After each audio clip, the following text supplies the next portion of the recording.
வணக்கம். கல்லூரி வாசல் நிகழ்ச்சிக்கு உங்களை வரவேற்பது வி விஷ்ணுராஜ். பிளஸ் டூ முடித்த மாணவர்கள் அடுத்து என்ன துறையை தேர்ந்தெடுத்து படிக்கலாம், எந்த கல்லூரியில் சேரலாம், மேலும் அவர்களுடைய திறமையை வளர்த்துக் கொள்ள என்ன வழிமுறைகள் உள்ளன என்பதை குறித்து இந்த கல்லூரி வாசல் நிகழ்ச்சியின் வாயிலாக நாம் பார்த்து வருகிறோம்.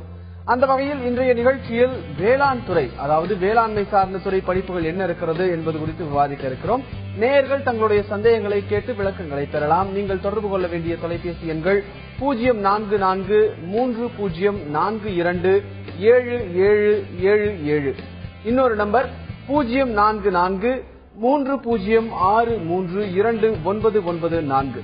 இந்த நிகழ்ச்சியில் நம்முடன் உங்களுடைய விளக்கங்களை, அதாவது உங்களுடைய சந்தேகங்களுக்கு விளக்கங்களை தருவதற்காக இணைகிறார் வேளாண் துறை அதிகாரி திரு ராமலிங்கம். வணக்கம் சார். வணக்கங்க. என்னுடைய பெயர் ஜி ராமலிங்கம். கனரா வங்கியில் சீஃப் மேனேஜராக பணியாற்றி விருப்ப ஓய்வு பெற்றவன்.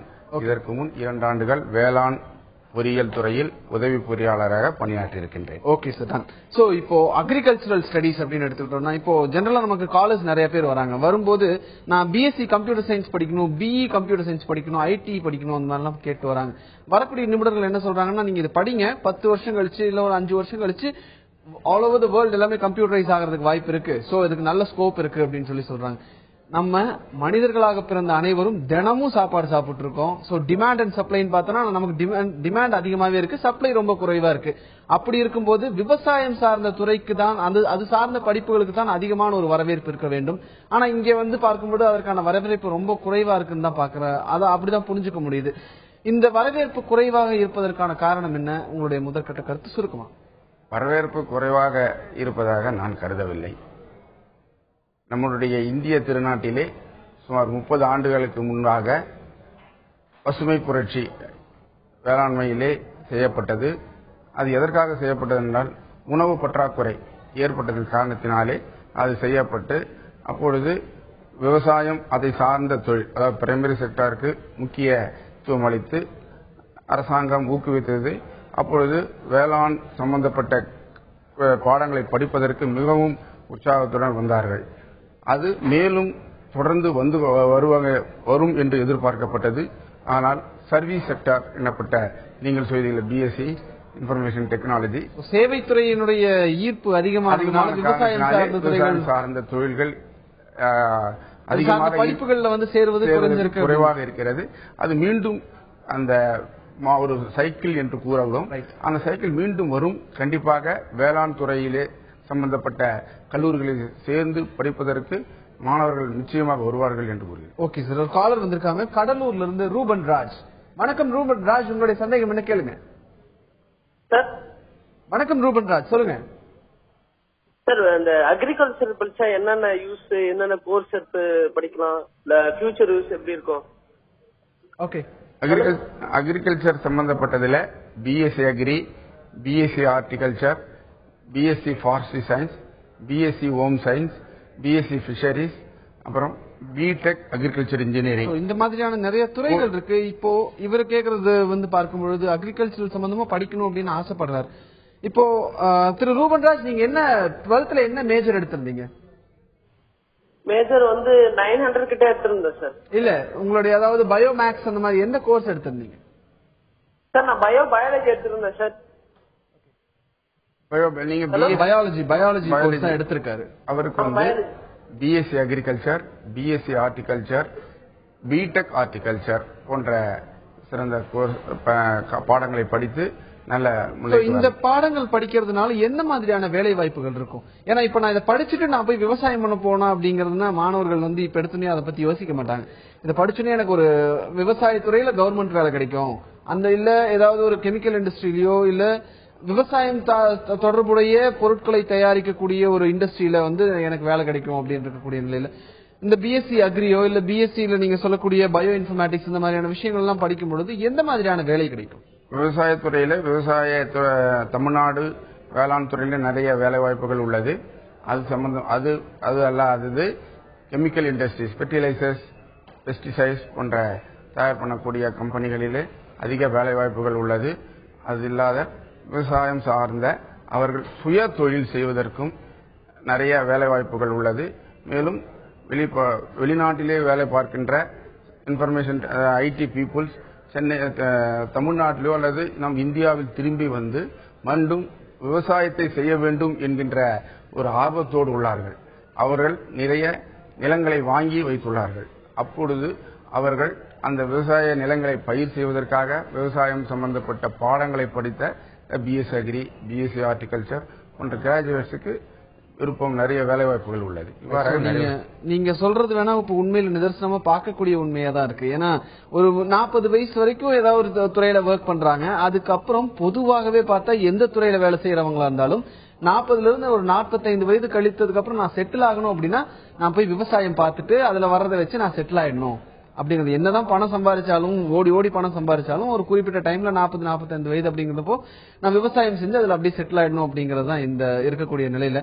இது சார்ந்த படிப்புகளை படித்து வரக்கூடிய மாணவர்களுக்கு இது ஒரு பெரிய இப்ப ஐடி செக்டார் மாதிரி அக்ரிகல்ச்சர் அப்படிங்கிறது வந்து ஒரு பெரிய பூம் வருவதற்கான வாய்ப்புகள் எந்த அளவுக்கு இருக்கு? நிச்சயமாக இருக்கிறது. நான் சமீபத்தில் கூறினேன், 30 ஆண்டுகளுக்கு முன்பு உணவு பற்றாக்குறை வந்த காரணத்தினாலே பசுமை புரட்சி என்கின்ற ஒரு திட்டத்தை கொண்டு வந்தார்கள். அதே போல ஒரு சைக்கிள்ல மீண்டும் நாம் உணவு பற்றாக்குறை வரும் நான் எதிர்பார்க்கவில்லை. ஆனால் தேவை அதிகமாக இருக்கிறதுனால உணவு உற்பத்தியை பெருக்க வேண்டிய நிலைமை நிச்சயமாக வரும். அப்பொழுது அரசாங்கம் மற்றும் பொது நிறுவனங்கள் இந்த உணவு உற்பத்தியையும் வேளாண் உற்பத்தியையும் பெருக்குவதற்கு முக்கியத்துவம் கொடுத்து அந்த மாதிரி வேலைவாய்ப்புகள் வளர்வதற்கு வாய்ப்புகள் இருக்கு. ஓகே சார், ஒரு காலர் வந்திருக்காங்க திருச்சியிலிருந்து பத்மாவதி. வணக்கம் பத்மாவதி, உங்களுடைய சந்தேகம் என்ன கேளுங்க. சார், எங்க பையன் வந்து +2 எழுதிருக்காங்க சார். அவன் வந்து கம்ப்யூட்டர் குரூப் எடுத்திருக்கான். ஓகே. அவன் வந்து இப்ப பிடெக் சேர முடியுமா? என்ட்ரன்ஸ் உண்டா இதுக்கு? வேளாண்மை கல்வியில படிக்கிறதுக்கு ஏதாவது என்ட்ரன்ஸ் எழுதுக்கா? கோயம்புத்தூர் காலேஜ்ல படிக்கிறதுக்கு என்ட்ரன்ஸ் ஏதாவது எழுதணுமாங்க சார்? கோயம்புத்தூர்ல எந்த காலேஜ்ல படிக்கணுமா? கோயம்புத்தூர் அக்ரிகல்ச்சர் காலேஜ்ல படிக்கணும். ஓகே. கோயம்புத்தூர் அக்ரிகல்ச்சர் காலேஜில் படிப்பதற்கு என்ட்ரன்ஸ் கிடையாது. +2 மார்க்கை வைத்து கவுன்சிலிங், அந்த அக்ரிகல்ச்சர் காலேஜில் படிப்பதற்கான மனுவை ஃபில்அப் பண்ணி காலேஜுக்கு நெட்லயும் போடலாம். +2 மார்க் வச்சு கவுன்சிலிங் மூலமாக தேர்வு செய்வார்கள். சோ இவங்களுடைய பத்மாவதி அவங்களுடைய பையன் வந்து கம்ப்யூட்டர் சயின்ஸ் மேக்ஸ் எடுத்திருக்கிறதா சொல்லி கண்டிப்பாக பிடெக் இன்ஃபர்மேஷன் டெக்னாலஜி இருக்குது, பிடெக் அக்ரிகல்ச்சர் இன்ஃபர்மேஷன் டெக்னாலஜி இருக்கு, பயோ இன்ஃபர்மேட்டிக்ஸ் இருக்குது. அக்ரிகல்ச்சர் காலேஜிலே agriculture college and research institute கோயம்புத்தூர்ல, தமிழ்நாடு அக்ரிகல்ச்சர் யூனிவர்சிட்டியில அந்த மாதிரியான கோர்ஸ்கள்லாம் நல்ல வாய்ப்புகள் உள்ளது. சோ இந்த bio informatics and agri information technology இதை பத்தி எல்லாம் பேசுவோம். இது என்னென்ன ஸ்கோப் இருக்கு அப்படிங்கறத பத்தி தொடர்ந்து பேசுவோம் சார். அதுக்கு முன்னாடி ஒரு காலர் வந்திருக்காங்க கோவையிலிருந்து ராஜேந்திரன். வணக்கம் ராஜேந்திரன், உங்களுடைய சந்தேகம் என்ன கேளுங்க. வணக்கம் ராஜேந்திரன், சொல்லுங்க சார். பிஎஸ்சி அக்ரி படிக்கலாமா சார், இல்ல பிஎஸ்சி ஃபுட் ப்ராசஸிங் படிக்கலாமா சார்? ஓகே. என்ன பிஎஸ்சி அக்ரி படிக்கலாமா இல்ல ஃபுட் ப்ராசஸிங் படிக்கலாமான்னு கேக்குறாரு. பேசிக் சப்ஜெக்ட் +2ல என்ன படிச்சிருக்காரு? +2ல பயாலஜி படிச்சிருக்காங்க சார். பயாலஜினாக்கா BSc agri, BSc horticulture and BSc fishery science அந்த மாதிரி. இல்ல அவர் கேக்குறது வந்து நான் பிஎஸ்சி அக்ரி படிக்கலாமா இல்ல ஃபுட் ப்ராசஸிங் படிக்கலாமான்னு கேக்குறாரு. ஃபுட் ப்ராசஸிங் இன்ஜினியரிங் வந்து மேத்ஸ், பிசிக்ஸ், கெமிஸ்ட்ரி அந்த சப்ஜெக்ட் படித்தவர்கள். இன்ஜினியரிங் சம்பந்தப்பட்ட சப்ஜெக்ட் அது. ஆனால் அவர் பயாலஜி சம்பந்தப்பட்ட படிச்சதுனால அதற்கு அவர் தகுதியுடையவர் ஆகாது. Okay sir. So food processing வந்து ஒரு நல்ல ஸ்கோப் இருக்குன்னு தான் நம்ம புரிஞ்சுக்க முடியும். காரணம் என்னன்னா நம்ம நிறைய உற்பத்தி செய்யறோமோ இல்லையோ நிறைய வேஸ்ட் பண்றோம். சோ அந்த வகையில பார்க்கும் பொழுது அதை நம்ம எப்படி பதப்படுத்தி வைக்கணும், அதை எப்படி ஃபுட் ப்ராசஸ் பண்ணி வைக்கணும் அப்படிங்கறத பத்தி அதுக்கான ஸ்கோப் அதிகமா இருக்கு. நம்ம அதை பத்தி தொடர்ந்து பேசுவோம்.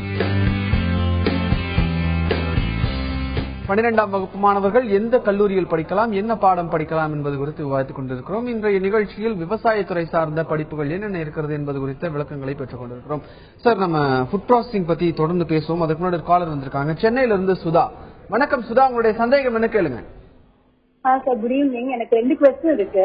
குட் ஈவினிங், சொல்லுங்க. பிஏ அக்ரிகல்ச்சர் வந்து அண்ணா யூனிவர்சிட்டி கவுன்சிலிங் வழியா அப்ளை பண்ணலாமா இல்ல அதுக்கு தனியா ஏதாவது கவுன்சிலிங் போகணுமா? அது ஃபர்ஸ்ட். செகண்ட் வந்து அது படிச்சு முடிச்சதுக்கு அப்புறம் அதுக்கு ஒரு ஸ்கோப் என்ன, சாலரி எல்லாம் வெப்சைட்ல பாத்தீங்கன்னாக்க ரொம்ப கம்மியா தான் கிடைக்கும் அப்படின்னு போடுறாங்க. சோ அதோட ஸ்கோப் என்ன, எவ்வளவு சாலரி கிடைக்கும், கவர்மெண்ட்ல கிடைக்குமா இல்ல பிரைவேட்லயும் கிடைக்க வாய்ப்பு இருக்கா? இந்த 2 டவுட் எனக்கு இருக்கு. முதல் கேள்விக்கு அண்ணா யூனிவர்சிட்டியில BE agriculture and irrigation engineering அப்படின்ட்டு ஒரு கோர்ஸ் இருக்குது. அந்த கோர்ஸ் மேத்ஸ், பிசிக்ஸ், கெமிஸ்ட்ரி +2ல படிச்சிருந்தா அதுக்கு அவங்க தகுதியுடையவர்கள் ஆகிறார்கள். இரண்டாவது கேள்வி, அவர்களுடைய பிஇ அக்ரிகல்ச்சர் படிச்சவங்க வேரியஸ் வந்து பாத்தீங்கன்னாக்கா அக்ரிகல்ச்சர் இன்ஜினியரிங் டிபார்ட்மெண்ட்ல போஸ்டிங்ஸ் வேலை வாய்ப்புகள் உள்ளது அரசாங்கத்தில். இது அல்லாது வங்கிகள் மூலம் விவசாய விரிவாக்க அதிகாரிகளை தேர்ந்தெடுக்கின்றார்கள். அந்த வகையிலே அவர்களுக்கு வேலை வாய்ப்புகள் இருக்கின்றது. அது அல்லாதது மைக்ரோ இரிகேஷன் கம்பெனிஸ் நிறைய இருக்கிறது. இல்ல அவங்க தெளிவா ஒரு கேள்வி கேட்டாங்க, சம்பளம் ரொம்ப கம்மியா கொடுக்கறாங்கன்ற மாதிரி போட்டிருக்காங்க அப்படின்னு. சம்பளம் வந்து அவங்களுடைய இது ப்ரொடக்ஷன் வருகிறது, அதாவது வந்து அவருடைய செய்யக்கூடிய உத்தியோகத்துக்கு தகுந்த மாதிரி அரசாங்கத்தின் மூலமாக கொடுக்கப்பட்ட சம்பளம் தான். தனியார் துறையிலே வித்தியாசங்கள் இருக்கும். சிலது டிராக்டர் கம்பெனிகள் மற்றும் micro drip irrigation, sprinkler irrigation போன்ற தனியார் துறையிலே கொஞ்சம் சிறப்பாக இருக்கும் என்று என்னுடைய கருத்து. ஓகே சார், இன்னொரு காலர் வந்திருக்காங்க, பாலசண்முகி. வணக்கம் பாலசண்முகி, உங்களுடைய சந்தேகம் என்ன கேளுங்க. குட் ஈவினிங் சார், நான் 12th பயோமேக்ஸ் குரூப் எடுத்திருக்கேன். அக்ரிகல்ச்சர்ல எது படிச்சா வேல்யூஷன் அதிகமா இருக்கு? அக்ரிகல்ச்சர்ல எந்த கோர்ஸ் எது படிச்சா வேல்யூஷன் அதிகமா இருக்கு? எந்த எடுத்தா நம்ம கரெக்டா இது பண்ணலாம்? அக்ரிகல்ச்சர் பயாலஜி குரூப்னால BSc agriculture, BSc horticulture, BTech ஹார்டிகல்ச்சர்னு தனியாக ஒரு கோர்ஸ் இருக்கு கோயம்புத்தூர்ல. அந்த மாதிரியான கோர்ஸ்கள் அவர்கள் படிக்கலாம். அது இல்லாத பிடெக் பயோ இன்ஃபர்மேஷன் டெக்னாலஜி அந்த மாதிரியான கோர்ஸ் எல்லாம் இருக்குது, அதையும் படிக்கலாம். பிஎஸ்சி ஹார்டிகல்ச்சருக்கும் பிடெக் ஹார்டிகல்ச்சருக்கும் என்ன டிஃபரன்ஸ்? பிஎஸ்சி ஹார்டிகல்ச்சர் பேசிக் ஹார்டிகல்ச்சர் சப்ஜெக்ட்ஸ் அதை பத்தி அவங்க சொல்லிக் கொடுப்பாங்க. பிஎஸ்சி ஹார்டிகல்ச்சர் வந்து பெரியகுளம் கேம்பஸ்லயும் திருச்சியில உள்ள கேம்பஸ்ல பெண்களுக்காக தனியாக காலேஜ் உள்ளது. பிடெக் ஹார்டிகல்ச்சர் என்கின்ற அந்த கோர்ஸ் வந்து ஒரு specialisation course, deals with environmental landscaping, floriculture, அந்த மாதிரி டெக்னாலஜி ஓரியன்ட் சப்ஜெக்ட். அது வந்து horticulture college and research institute கோயம்புத்தூர்ல உள்ளது. ஓகே, சோ இப்போ நான் வந்து கம்ப்யூட்டர் சயின்ஸ் மேக்ஸ் எடுத்திருக்கேன், இல்ல பயாலஜி மேக்ஸ் எடுத்து படிச்சிருக்கேன், ஒரு நல்ல மார்க்கே எடுத்திருக்கேன், எனக்கு அக்ரிகல்ச்சர் மேல இன்ட்ரெஸ்ட் அப்படிங்கிறப்போ என்ன வந்து நீங்க பிஎஸ்சி ஹார்டிகல்ச்சர் எடுக்க சொல்லுவீங்களா, பிடெக் ஹார்டிகல்ச்சர் எடுக்க சொல்லுவீங்க? ரெண்டும் ஒரே இதுதான். மேக்ஸ், பிசிக்ஸ், கெமிஸ்ட்ரி படிச்சதுனால பிடெக் ஹார்டிகல்ச்சர் படிச்சு நல்ல முறையில வரலாம். ஓகே, ஃபுட் ப்ராசஸிங் இன்ஜினியரிங் அப்படின்னு சொல்லியிருந்தீங்க. ஃபுட் ப்ராசஸிங் இன்ஜினியரிங்க்கு என்ன மாதிரியான ஸ்கோப் இருக்கு, எந்தெந்த காலேஜஸ்ல நம்ம அதை படிக்கலாம்? ஃபுட் ப்ராசஸிங் இன்ஜினியரிங் பத்தி BTech food processing engineering college of agriculture engineering and research institute கோயம்புத்தூர்ல இருக்கு. அந்த பிடெக் ஃபுட் ப்ராசஸிங் இன்ஜினியரிங் அது செல்ஃப் சஃபிஷியன்ட் ப்ரோக்ராம். அதுல வந்து ஸ்கோப்னு பாத்தீங்கன்னாக்கா lot of food processing industries coming, fruit industries, அப்புறம் வந்து ஃபுட் ஸ்டோரேஜ் இண்டஸ்ட்ரீஸ் பாத்தீங்கன்னாக்கா இப்ப நிறைய ஸ்டோரேஜ், கோல்டு ஸ்டோரேஜ், அப்புறம் வந்து பனானா ரைஃபனிங் யூனிட்ஸ் போன்ற நிறைய ப்ராசஸிங் யூனிட்ஸ் நிறைய வருது.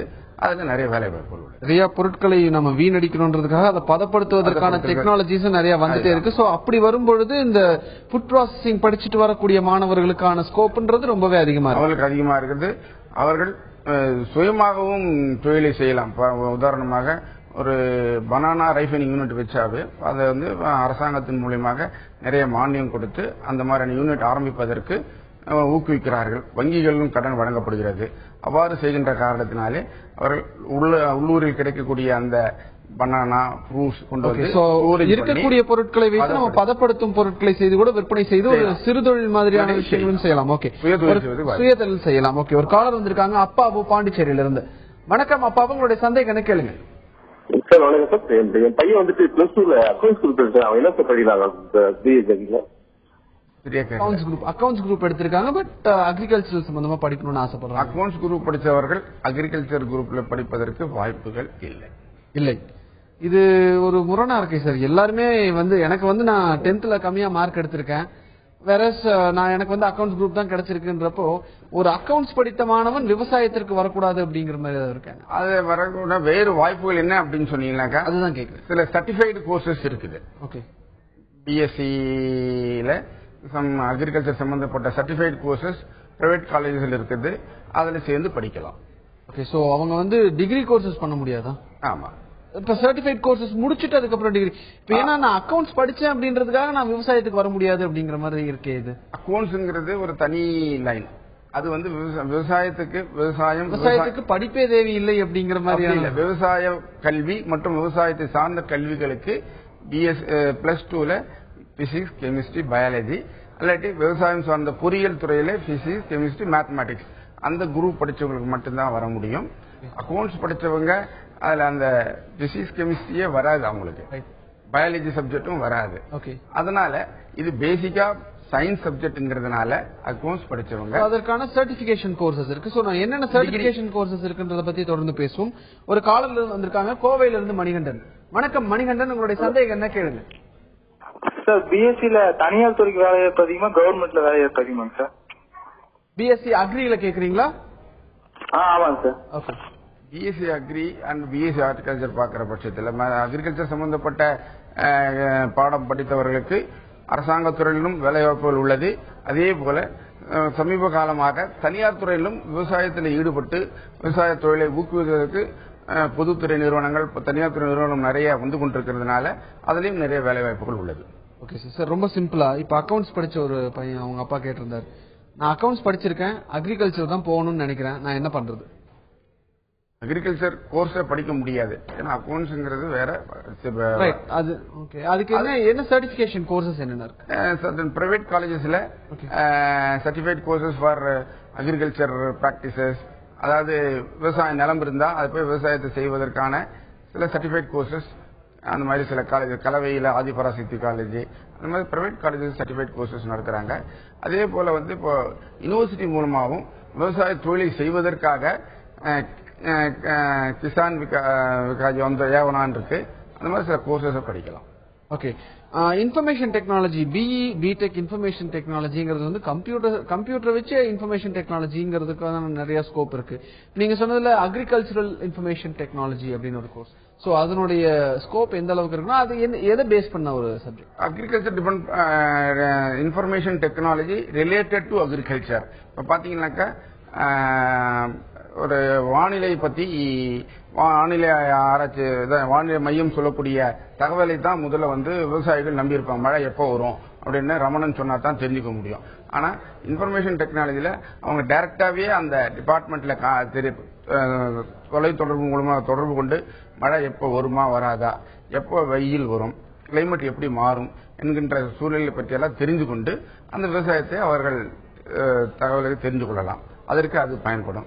மேலும் வந்து அக்ரிகல்ச்சர் இன்ஃபர்மேஷனை வந்து எக்ஸ்டென்ஷன் மூலமா, அதாவது வெளியே விவசாயிகளுக்கு போய் தெளிவுபடுத்துறதுக்கும் தெரிவிப்பதற்கு தான் அந்த இன்ஃபர்மேஷன் டெக்னாலஜி இப்போ ரொம்ப பயன்படுத்தப்படுது. இன்ஃபர்மேஷன் டெக்னாலஜிக்கான ஸ்கோப்பும் நிறைய இருக்கு, பல விஷயங்களை நம்ம சொல்லிக் கொடுப்பதற்கான வாய்ப்புகள் இருக்கு. ஓகே. இன்றைய நிகழ்ச்சியில் விவசாயத்துறை சார்ந்த படிப்புகள் என்னென்ன இருக்கிறது, எந்தெந்த கல்லூரியில் படிக்கலாம் என்பது குறித்து விவாதித்துக் கொண்டிருக்கிறோம். சார், நம்ம தொடர்ந்து பேசும் ஒரு காலர் வந்திருக்காங்க சென்னையில இருந்து நவநீதன். வணக்கம் நவநீதன், உங்களுடைய சந்தேகம் என்ன கேளுங்க. வணக்கம் சார், நான் திருநெல்வேலியில இருந்து நவநீதன் பேசுறேன் சார். மணிக்கணும் நவநீதன், சொல்லுங்க சார். இந்த பிஇக்கு வந்து லேட்டரல் என்ட்ரி இருக்குல்ல சார், டிப்ளமோ முடிச்சவங்க டிகிரி முடிச்சவங்களுக்கு செகண்ட் இயர்ல அட்மிஷன் போடுறாங்க, அது மாதிரி பிஎஸ்சி அக்ரிக்கும் இந்த பிஇ அக்ரிக்கும் இருக்கா சார்? இல்லைங்க, அந்த மாதிரி லேட்டரல் என்ட்ரி கிடையாது. அப்படியா சார்? ஓகே. சோ அப்போ லேட்டரல் என்ட்ரி கிடையாது அப்படின்னா நம்ம டைரக்டா இந்த மாதிரியான கோர்சஸ் தான் படிச்சாகணும் இல்லைங்களா? Okay sir. இன்னொரு காலர் வந்திருக்காங்க பாலாஜி வந்தவாசியில இருந்து. வணக்கம் பாலாஜி, உங்களுடைய சந்தேகம் என்ன கேளுங்க. சார், நாங்க இப்ப வந்து பி மெக்கானிக் இன்ஜினியர் படிக்கிறோம் சார். என்ன பாலாஜி சொல்லுங்க. இப்ப பி மெக்கானிக் இன்ஜினியர் படிக்கிறாங்க. ஓகே. அது முடிச்சு அக்ரி பண்ணலாமா? கரஸ்பாண்டன்ஸ்ல அக்ரி பண்றது கேக்குறேன். கரஸ்பாண்டன்ஸ்ல அக்ரிகல்ச்சர் டிகிரி கோர்சஸ் கிடையாதுங்க, டிகிரி கோர்சஸ் படிக்க முடியாது. கரஸ்பாண்டன்ஸ் சர்டிஃபைட் கோர்சஸ் படிக்கலாம். பிரைவேட் காலேஜஸ்ல ட்ரைனிங் கோர்சஸ் மாதிரி சர்டிஃபைட் கோர்சஸ் தான் படிக்கணும். ஓகே. சோ ரெகுலர் கோர்சஸ் மட்டும் தான் இருக்கு, இதுல வந்து கரஸ்பாண்டன்ஸ் அப்படிங்கிற மாதிரியான கோர்சஸ் எதுவும் கிடையாது. ஓகே. பயோ இன்ஃபர்மேட்டிக்ஸ் பத்தி சொல்லுங்க. இப்போ முன்னாடி இருந்த அளவுக்கு மாணவர்கள் இப்போ அக்ரிகல்ச்சர் அப்படிங்கிறது வந்து இப்போ எந்த அளவுக்கு முக்கியத்துவம் பெற்றுட்டு வருதுங்கிறது ரொம்ப தெளிவா தெரிய ஒரு விஷயமா இருக்கு. இந்த நிலையில அக்ரிகல்ச்சரல் கோர்சஸ் வந்து நிறைய படிக்க வராங்க அப்படின்னா புதுசா நிறைய கோர்சஸும் வர ஆரம்பிச்சிருக்கும். அதுல என்னென்ன மாதிரியான கோர்சஸ் புதுசா இருக்கு சார் அக்ரிகல்ச்சரல் சார்ந்தது? முன்னாடி இப்போ பிஎஸ்சி அக்ரி, பிஎஸ்சி செரிகல்ச்சர் இது எல்லாம் தாண்டி வேற என்னென்ன கோர்சஸ் இப்ப இருக்கக்கூடிய ட்ரெண்டை பேஸ் பண்ண மாதிரியான கோர்சஸ் என்னென்ன? அதாவது நீங்க சொல்ற ட்ரெடிஷனல் கோர்சஸுக்கு பதிலாக டெக்னாலஜி டெவலப்மெண்ட் வந்த பிறகு புதிய கோர்ஸ்கள் ஆரம்பிக்கப்பட்டுள்ளது. பாத்தீங்கன்னாக்கா சொன்ன பிடெக் ஹார்டிகல்ச்சர், அதுக்கப்புறம் BTech food processing engineering, BTech energy and environmental engineering, BTech biotechnology, BTech bio informations, BTech agriculture information technology, அப்புறம் வந்து பிஎஸ்சி அக்ரி பிசினஸ் மேனேஜ்மெண்ட், இது சம்பந்தப்பட்ட பல இது மாதிரியான புதிய கோர்ஸ்கள் கொண்டு வரப்பட்டுள்ளது. இவையெல்லாம் வந்து வேளாண் கல்லூரி கோயம்புத்தூர்ல ஆரம்பிக்கப்பட்டுள்ளது. அங்க சேர்ந்து படிக்கலாம். இதெல்லாம் வந்து டெக்னாலஜி டெவலப்மெண்ட் வந்த பிறகு அதற்கு சார்ந்த விவசாயத்தை சார்ந்த டெக்னாலஜி கோர்ஸஸாக ஆரம்பிக்கப்பட்டுள்ளது. ஓகே சார், இவ்வளவு நேரம் அக்ரிகல்ச்சர் சம்பந்தமான அதாவது விவசாயம் தொடர்பான என்னென்ன படிப்புகள் இருக்கு, எந்தெந்த கல்லூரிகள் படிக்கலாம் அப்படின்றது குறித்த விளக்கங்கள் கொடுத்தீங்க. உங்க தகவல்களுக்கு நன்றி. தேங்க்யூ.